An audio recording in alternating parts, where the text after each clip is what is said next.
with Dr. David Hargroder. He does the mini gastric bypass, and it's an amazing surgery that changes lives. Tell me a little bit about it, Doctor. Well, you know, Shelby, you and I have talked about this before. The mini gastric bypass is unique, and you know, I like to make the point that not all weight loss procedures are the same. And the mini gastric bypass is the operation I've chosen to do. And it is a laparoscopic procedure, so it's 5 little incisions.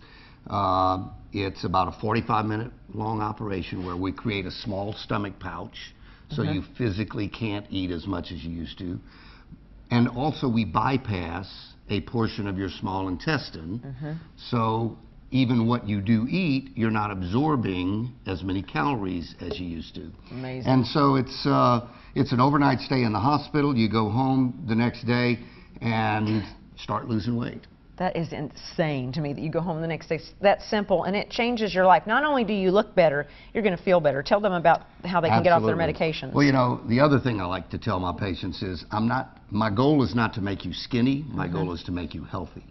And one of the big things about weight loss surgery and the mini gastric bypass in particular is the effect that it has on things like high blood pressure and diabetes, sleep apnea, cholesterol, and a whole host of other what we call comorbidities, those issues, medical problems that people have that are directly related to their weight.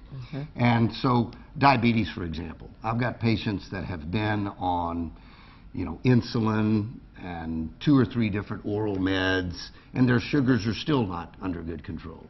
Come in, have this operation, and within a week or so, well, actually, when we send them home off of their diabetes medicine. And the reason we do that is because if they stayed on the same medicines they were on, their sugars would start bottoming out. And usually within about a week after surgery, their sugars are coming back to normal.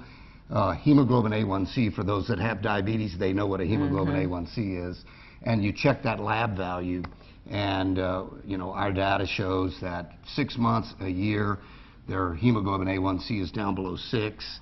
5 years, 10 years later, it's still maintained at a normal level, which is a key difference between the MGB and some of the other procedures out there, where after 5 years, 10 years, their diabetes starts creeping back in. The mini gastric bypass tends to be a little more effective in keeping it at bay. Really, this is a lifesaver. I mean, if they keep on this same path, they might not make it. Patients tell me all the time, you know, that it's not just life-changing in terms of they're able to go out and live life. They are able to, you know, have fun with their kids or their grandkids. They used to sit on the sidelines and watch life just passing by. Now they're living it.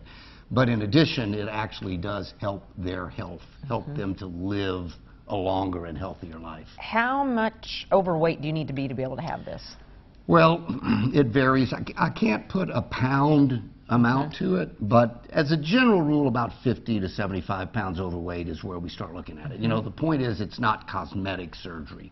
We're not doing this for those people that just need 20 pounds off. They just need to do what everybody does, you know, diet and exercise, maybe go see the plastic surgeon if you need a little nip and a tuck. But for those people with health issues, those people that are 100+ pounds overweight, the surgery will absolutely change their life. At the end of a year, an average 300-pound person will lose about 100 to 150 pounds. Wow, that's wonderful, Doctor. I know it feels good to help so many people. If they want to find out more, do you want them to go to your Facebook page, give you a call at the office? A call at the office is easy. 206-2900 is the number, or the website, mgb-surgery.com. Okay, thanks so much for your information today. Thank you for having me on. Sure. Well, come